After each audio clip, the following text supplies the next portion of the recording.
रीना, अरे क्या हुआ इसे? अरे किसने किया ये सब? अरे कुछ बताओगे तुम? सर मैं काम से वापस लौट रहा था तो रीना मुझे इस हालत में मिली।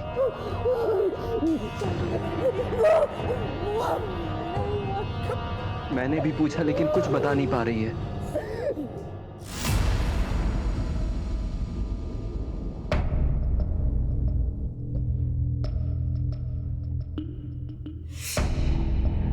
ये जो कुछ भी हुआ है इसकी खबर किसी को नहीं होनी चाहिए। मैं अगले हफ्ते रीना की शादी करवा दूंगा। बदनामी की ये कहानी इस चार दीवारी के अंदर ही रहनी चाहिए।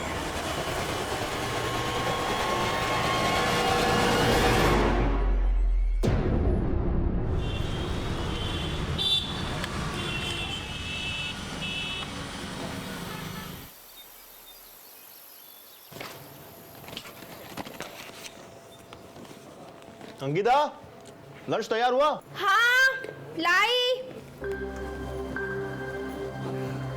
आज आप कितने बजे तक आ जाएंगे? वही रोज की तरह 7 बजे।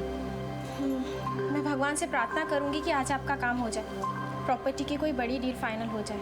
काम प्रार्थना से नहीं कोशिश से बनता है। चलता हूं।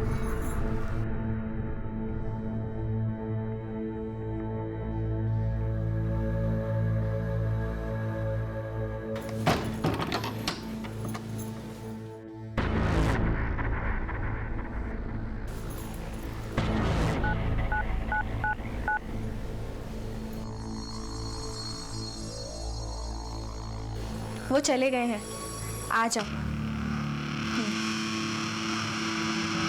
कोई और नजदीक था रीना के? जी मेरा बेटा सूरज, जो साहिबाबाद में अपने पत्नी के साथ रहता है, उसका काम जम जाए ना तो मैं भी चली जाऊंगी यहाँ से। आप उससे फोन करके पूछ सकती हैं कि उन दिनों क्या बातचीत हुई थी। जी साहब। The number you are trying to call is currently switched off. इसका नंबर नहीं लग रहा है साहब। मैं अपनी बहू का नंबर मिलाती हूँ। प्लीज ट्राई कीजिए। The number you are trying to call is currently switched off. इसका भी स्विच ऑफ आ रहा है। ठीक है, आप इनका फोन नंबर और पता हमें दे दीजिए और उसका पिन, उसका नंबर भी दीजिए। इन सबके नंबर ले लो, उनके कॉल रिकॉर्ड्स भी निकालो। ठीक है? देखा आपने कितनी उलझनें थी इनके रिश्तों में। कोई भी ब्लॉक सीधी नहीं बैठ रही थी और हम हर एक मिलती लीड के साथ और ज्यादा हैरान होते जा रहे थे। यहां से मैं आपको लेके चलता हूं उस मौका वारदात पे जहां से हमने इस कहानी की शुरुआत की थी।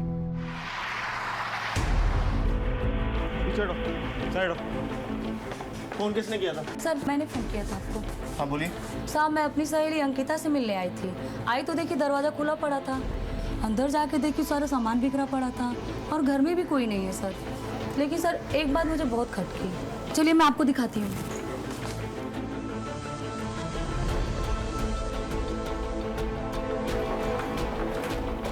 सर ये दरवाजा अंदर से लॉक है।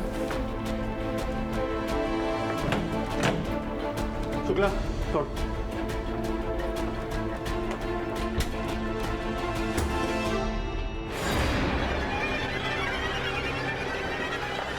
सर बाहर के दरवाजे का लॉक टूटा हुआ है। एक काम करो, घर को अच्छे से चेक करो, शायद कुछ पता चले। यहाँ और कौन कौन रहता है? सर अंकिता और उनके हस्बैंड कुछ ही महीना पहले शिफ्ट हुए हैं सर।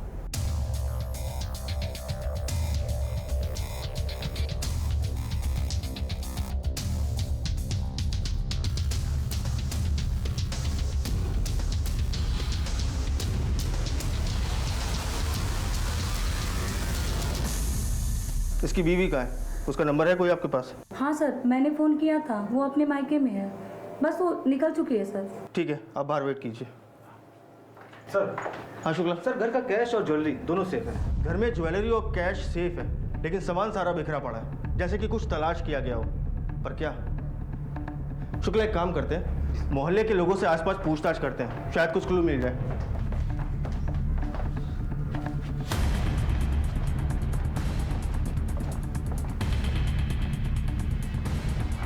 कातिल को हमला करने के लिए इस ऊंचाई तक चढ़ना पड़ा होगा। सिंह, आसपास चेक करो, देखो कुछ मिलता है क्या। चेक करो।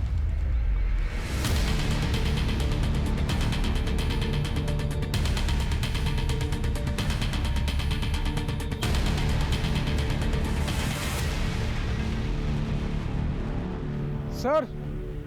हाँ सिंह बोलो। हाँ सर, ये सीढ़ी। शुक्ला, मर्डर वेपन के साथ इस सीढ़ी को भी फॉरेंसिक में भेजो, शायद कोई फिंगरप्रिंट मिल जाए। Okay sir. सर, ये पास में गन्ने का जूस का ठेला लगाता है, इसने कुछ देखा है? क्या देखा तुमने? साहब, परसों शाम से एक बूढ़ा आदमी यहाँ आता था और उसके हाथ में एक ऐसी सीढ़ी थी और हाथ में एक सब्वल था। देखने में कैसा था? उसका स्केच? हफ्ते और दे दो, हम पूरा पैसा लौटा देंगे। अबे 2-3 हफ्ते में क्या तुम्हारी लॉटरी लगने वाली है? भैया हम कोशिश कर रहे हैं, कुछ ना कुछ बंदोबस्त हो जाएगा। आप तो जानते हैं कि कितनी परेशानी में हैं अभी हम। ठीक है, 3 हफ्ते यानी 21 दिन। अगर 22वें दिन हमारा पैसा नहीं मिला ना तो तोरी नीलामी कर देंगे, समझे? चलो रे।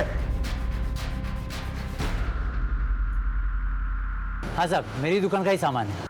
क्या बता सकते हो ये सामान तुम्हारी दुकान से किसने लिया? कोई बूढ़ा आदमी था क्या?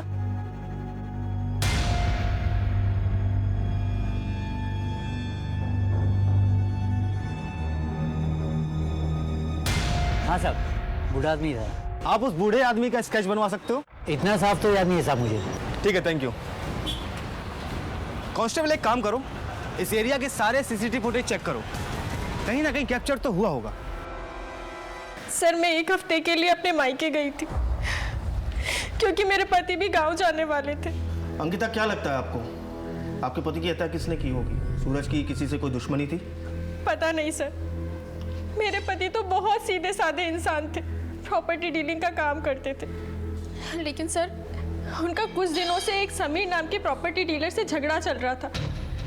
इनफैक्ट सर, उस समीर ने उनको धमकाया भी था। ठीक है अंकिता, अभी आप जा सकती हैं, जरूरत पड़ने पे हम आपको फिर बुलाएंगे। जी सर।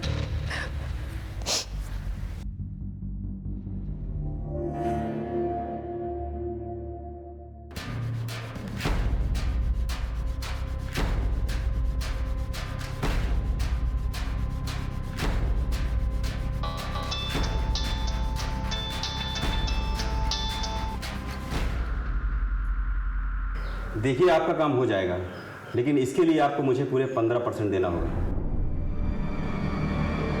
मंजूर है।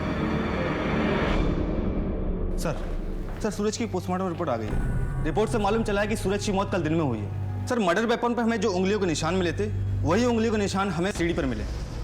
शुक्ला, इस इन्वेस्टिगेशन के दौरान जिन जिन लोगों से तुम पूछताछ करोगे, उन सब के फिंगरप्रिंट मुझे चाहिए। जी सर।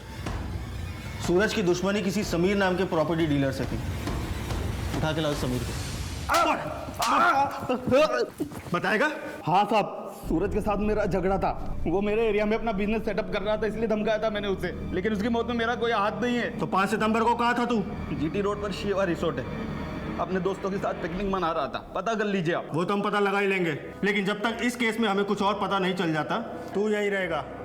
सर। हाँ शुक्ला। सर, गाजियाबाद थाने से सूरज की पूछताछ के लिए टीम आई है। गाजियाबाद पुलिस? तो ये रीना सूरज की कज़न है और 5 सितंबर से गाजियाबाद से लापता है। हम इसे ढूंढते ढूंढते यहाँ तक आ गए। पहले रीना गायब हुई, उसके बाद उसका कजन सूरज, उसका मर्डर हो गया। मुझे लगता है ये दोनों केस आपस में जुड़े हुए हैं, लेकिन सूरज के केस में अभी तक कोई सुराग हमें नहीं मिला। हमें भी अपनी तफ्तीश में कुछ नहीं मिला। सर, हम लोग रीना और सूरज के कॉल पर टैली कर रहे थे। कुछ हफ्तों से ये दोनों एक दूसरे के साथ रेगुलर टच में थे। एक बात और सर, कपिल ने भी रीना को कई सारे कॉल्स किए। कपिल के फोन की लोकेशन रीना के मोहल्ले की दिख रही है। यहाँ तक कि 5 सितंबर को उसी एरिया में वो था जिस दिन रीना गायब हुई। इसका मतलब कपिल रीना पे नजर रखे हुए था और रीना कॉन्स्टेंटली टच में थी सूरज के। अब लगने लगा है ये दोनों केसेस एक दूसरे से जुड़े हुए हैं। सर, ये फुटेज। सर, ये दिल्ली जाने वाले रास्ते की सीसीटीवी फुटेज।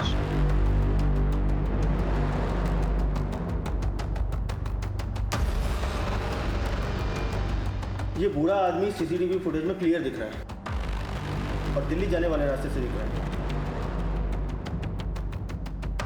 और जिस ऑटो से ये निकला था उसका नंबर भी साफ साफ दिख रहा है। शुक्ला, एक काम करो, इस ऑटो को ट्रेस करो और पता लगाओ ये आदमी कौन है। Okay sir. और हम लोग आनंद से पूछते हैं, ये रीना, कपिल और सूरज का क्या ट्रायंगल है?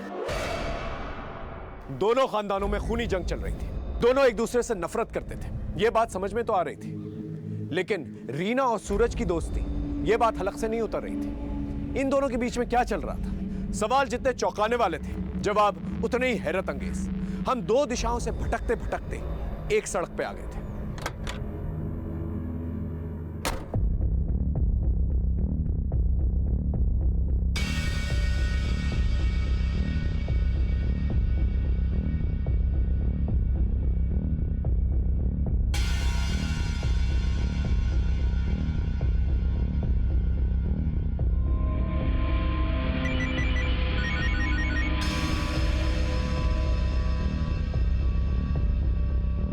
हेलो, नहीं कुछ दिनों तक मेरे को भी फ़ोन मत करना।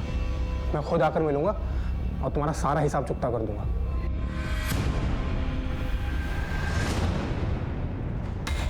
क्या सूरज का खून हो गया? सर रीना का कुछ पता चला? वो हम पता कर रहे हैं। पहले तुम बताओ, तुम इस कपिल के बारे में क्या जानते हो? वो प्यार करता था रीना से, अपना हक जताता था रीना पर, और तो और वो घर तक पहुंच गया था सर। हाथ जोड़ते मेरा पीछा छोड़ दो।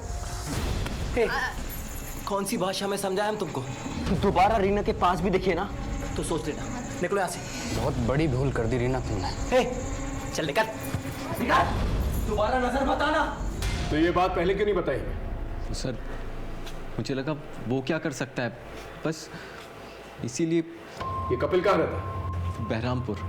इन दिनों रीना और सूरज के बीच में बहुत बातचीत हो रही थी, क्यों? सर सूरज बहुत अच्छा आदमी था, उनके पूरे परिवार में वही एक समझदार इंसान था। वो रीना के साथ मिलकर अपने और अमृतपाल की फैमिली के बीच सुलह कराना चाहता था। रीना उसका साथ दे रही थी। जिस दिन सूरज का मर्डर हुआ 5 सितंबर, तू कहाँ था? मैं वकील के दफ्तर में था। सारा दिन कागजी कार्रवाई में ही गुजर गया था।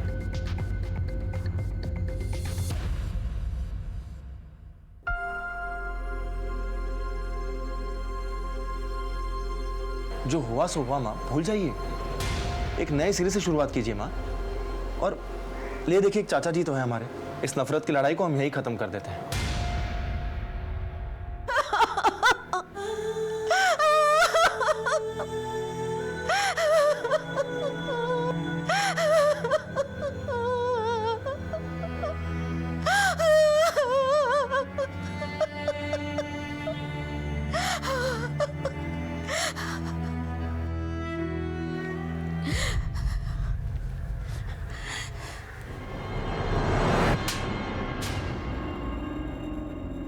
तूने यहाँ आने की हिम्मत कैसे की? हमें बर्बाद करके अब तमाशा देखने आया है? तूने ही मारा ना मेरे सूरज को। हम तो यहाँ आपका दुख बांटने आए थे दीदी। दुख भी तुम ही देते हो और बांटने भी तुम ही आते हो। निकल जाओ यहाँ से। पड़ गई तेरे कलेजे में ठंडक। तूने कहा था ना मुझे यहाँ आने के लिए, करा दी ना मेरी बेइज्जती। मैं तुम्हारी शक्ल कभी नहीं देखूंगा।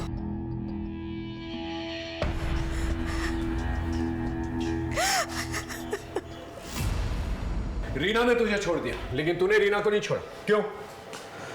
क्योंकि सर मैं रीना से बहुत प्यार करता था। और रीना आनंद से? नहीं सर, आनंद ने तो उसे फंसाया था। इसलिए तूने उसे किडनैप कर लिया? कहाँ है रीना? सर ये क्या कह रहे हैं आप? मैं भला उसे क्यों किडनैप करूंगा? ज्यादा भोला बनने की कोशिश मत कर, समझा? इन दिनों तू उसको फॉलो कर रहा था। बोल, क्या खेल खेल रहा है? हाँ सर, मैं गया था उसके पास, लेकिन ये कोई अपराध थोड़ी ना है। देख, मेरे सब्र का इम्तिहान मत ले, समझा? सच सच बोल। सर रीना और आनंद के झगड़े चल रहे थे, तो मुझे लगा कि शायद रीना को अपनी गलती का एहसास होगा कि उसने आनंद को क्यों चुना, और मुझे लगा कि वो मेरी ज़िंदगी में दोबारा वापस आ जाएगी, इसलिए मैं उसके आसपास रहता था। 5 सितंबर को कहाँ था तू?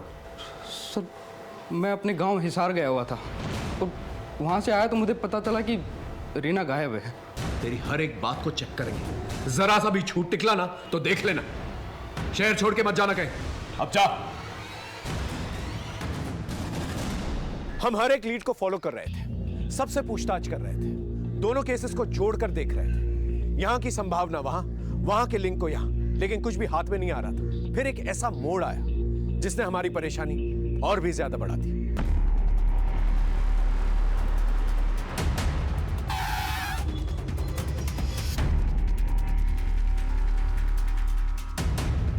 सांप ये देखो था।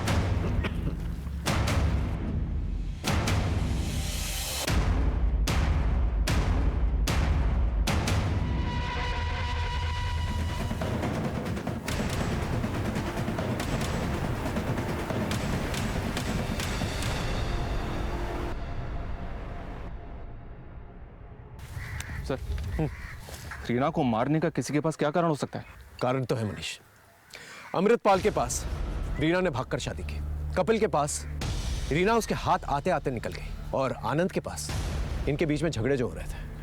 मुझे तो रीना के भाई सचिन पे भी शक है, क्योंकि रीना की मौत से सीधा फायदा है उसका। और इन सबसे हटकर रीना का पास्ट सबसे बड़ा कारण है। लेकिन सर, कपिल के अलावा ही चेक किया हमने, वो अपने गांव हिसार में ही था। जरूरी नहीं हर इंसान जो है अपना काम खुद ही करे, वो किसी और से भी करवा सकता है। इन दोनों परिवारों के बीच में काफी तनाव था। एक परिवार में जग्गू का इनकाउंटर हो जाता है और सूरज की हत्या, और दूसरे परिवार में रीना की हत्या। इन सब परिवार वालों की एक लिस्ट बनाओ, इन सब पे नजर रखो, इनकी कॉल हिस्ट्री निकलवाओ। कोई तो है जिस परिवार के पीछे पड़ा हुआ है। ये रीना की पोस्टमार्टम रिपोर्ट आई है सर। पोस्टमार्टम रिपोर्ट के हिसाब से मौत सर पे चोट लगने से हुई है, डिफ्यूज एक्सोनल इंजरी, जिसकी वजह से स्कल में क्रैक पड़ गया। परिवार वालों से कुछ पता चला? हमने हर एक मेंबर के कॉल रिकॉर्ड्स और उनकी मूवमेंट्स चेक किए। एक बात सामने आई है सर, ये अमृतपाल दोनों ही मर्डर्स के दिन गाजियाबाद में था, और हर बार कुछ घंटों के लिए इसका फोन भी बंद था। सूरज की पत्नी अंकिता की ये बात झूठ थी सर कि वो मायके में थी, जबकि उसका फोन गाजियाबाद में ही राजनगर में एक्टिव था, और अक्सर वहीं एक्टिव रहा है। रीना के भाई सचिन के भी कॉल रिकॉर्ड्स हमने खंगाले सर, उसमें 1-2 नंबर्स ऐसे सामने आए हैं जिन पर इसने उन दिनों कई सारे कॉल्स किए हैं। हम चेक कर रहे हैं। एक काम करो, अंकिता को थाने बुलाओ और इस अमृतपाल और सचिन पे नजर रखो। एक एक को घेरता है। इस बूढ़े आदमी को तुमने ही अपने ऑटो से छोड़ा था ना? हाँ साहब, इसको यमुना विहार में छोड़ा था साहब, बहुत जल्दी में था साहब। 50 रुपए की जगह सर 100 रुपए दिया। और कोई बात नोटिस की तुमने? सर इसके पास एक ब्लैक कलर की बैग थी साहब। तुम उस जगह ले जा सकते हो जहाँ वो उसे छोड़ा था? जी साहब। चल, ये रहे तुम्हारे कॉल रिकॉर्ड्स। प्रेग्नेंट है तो पापा ने उसका अबॉर्शन करा दिया और कपिल के साथ उसकी शादी फिक्स कर दी, जिससे किसी को कुछ पता ना चले। कपिल शादी करने के लिए तैयार था, लेकिन तब तक रीना भाग गई थी, और पुलिस को जग्गू की लोकेशन भी पापा ने दी थी, जिस मुठभेड़ में वो मारा गया।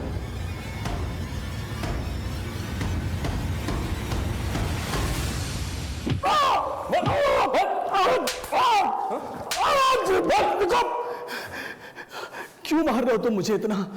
तुमको मालूम है ना कि ये गैर कानूनी है, और इसके लिए मैं तुम्हें कोर्ट में घसीटूंगा। कोर्ट जाने लायक बचेगा तब ना। हटा दे। देखो देखो, बता दो, सब बता दो। शुरुआत से बता। अरे जग्गू तू। चाचा, तुमने बहुत नाइंसाफी की हमारे साथ। अरे पैसे पैसे का मोहताज बना दिया हमें, लेकिन अब नहीं चलेगा तुम्हारा ये सब। शराब पी के आया क्या है? चल निकल यहाँ से, निकल। छोड़ूंगा नहीं मैं तुम्हें चाचा। मुझे समझ नहीं आ रहा था कि जग्गू से कैसे छुटकारा पाऊं, और फिर एक दिन रीना, अरे क्या हुआ से? रीना का बलात्कार किसने किया है ये उसे नहीं पता था। जो हो गया उसे तो नहीं बदल सकता था, लेकिन जग्गू को इस केस में फंसाकर उससे मैं जरूर छुटकारा पा सकता था। इसलिए मैंने जग्गू के खिलाफ FIR दर्ज करा दी। जग्गू गिरफ्तार हो गया, लेकिन इतना सब कुछ होने के बाद रीना का हाथ कोई नहीं थामने वाला था। इसलिए मैंने जमीन का एक हिस्सा रीना के नाम कर दिया। वो जमीन भी मेरी हड़पी हुई थी। कितना लालची आदमी है तो, अपनी बेटी के इतने बड़े हादसे को अपने फायदे के लिए इस्तेमाल किया। जग्गू को दोबारा कैसे फंसाया? जेल से छूटने के बाद जग्गू और भी खतरनाक हो गया था, और पुलिस का एक वांटेड मुजरिम था। इसलिए मैंने उसकी लोकेशन की इंफॉर्मेशन पुलिस को दी थी। चल, अब इतना बता दिया तो ये भी बता दे, रीना और सूरज के मर्डर के दिन तू गाजियाबाद में क्या कर रहा था, और तेरा मोबाइल फोन क्यों ऑफ था? दोनों के मर्डर में तेरा हाथ है ना? बोल बोल। नहीं, गाजियाबाद में अक्सर तहसील के काम से जाता हूँ, और वहां मुझे अपना फोन स्विच ऑफ रखना पड़ता है। मैंने इन दोनों में से किसी का मर्डर नहीं किया। सर, ये अमृतपाल क्या सच कह रहा है? अगर इसका हाथ नहीं तो फिर किसका हाथ है? क्योंकि इसके अलावा हमारे रडार में और कोई बूढ़ा आदमी नहीं है।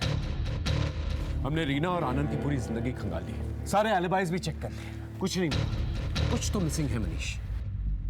सर एक नई इन्फॉर्मेशन हाथ लगी है। सर हम जिसे बूढ़ा आदमी समझ रहे थे, बल्कि बूढ़ा आदमी नहीं, बूढ़े आदमी की भेष में था।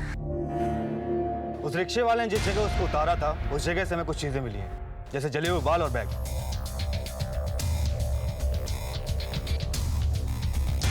और एक बात सर, हम इस पे जो उंगलियों के निशान मिले हैं, ये वही है जो हमें सीढ़ी और चप्पल में मिले थे। अभी कौन हो सकता है सर? सचिन। कपिल, आनंद या कोई और। लेकिन सर इन सब के रिकॉर्ड्स इनके अलावा ही हमने ऑलरेडी चेक किए हैं, सब ठीक है। मनीष, तुमने सुना अमृतपाल ने क्या कहा? कुछ स्टेटमेंट्स बड़े काम के होते हैं। एक काम कर मनीष। Okay sir.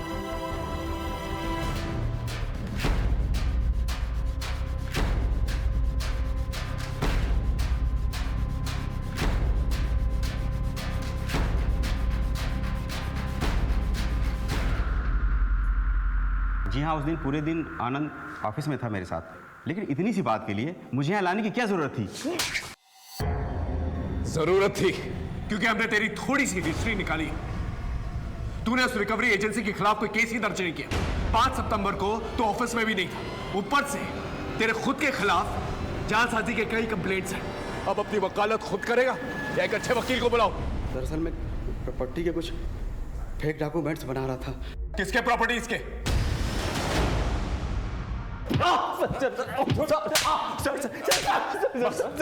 मुझे क्यों मार रहे? तेरे वकील ने तेरी वकालत छोड़ दी है, समझा? अपना जुर्म कबूल कर लिया। अब तेरा डीएनए और फिंगरप्रिंट सारी कसर पूरी कर देंगे। अब सच सच बता। बोल। मैं बताता, पूरी तरह से कर्ज में डूबा हुआ था। लेनदार धमका रहे थे सर। तभी मुझे पता चला कि रीना के बाप ने उसके नाम पे बहुत सारी जमीन कर रखी है, लेकिन वो रीना को दरिया दिली सूझ रही थी। आनंद, उस जमीन को भूल जाओ। पापा ने धोखे से हथिया था वो जमीन, जिसकी थी हमने वापस कर दी। किसे? सूरज को। अपने पति की मदद करने में बड़ी दिक्कत हो रही है तुमको, लेकिन अपने दुश्मनों पर लौटाने के लिए सब कुछ है तुम्हारे पास। देखो, पापा ने जो गलती की है ना, उसे मैं सुधारना चाहती हूँ। मैं और सूरज मिलकर ये दुश्मनी खत्म करना चाहते हैं। और रही बात तुम्हारे कर्जे की, आनंद, उसके जिम्मेदार तुम खुद हो, मैं नहीं। बहुत मुंह चलने लगा है, बहुत मुंह चलने लगा है। उसके बाद मैंने रात में चुपचाप रीना की बॉडी को एक बोरे में भर के जंगल में फेंक दिया। सूरज को क्यों मारा?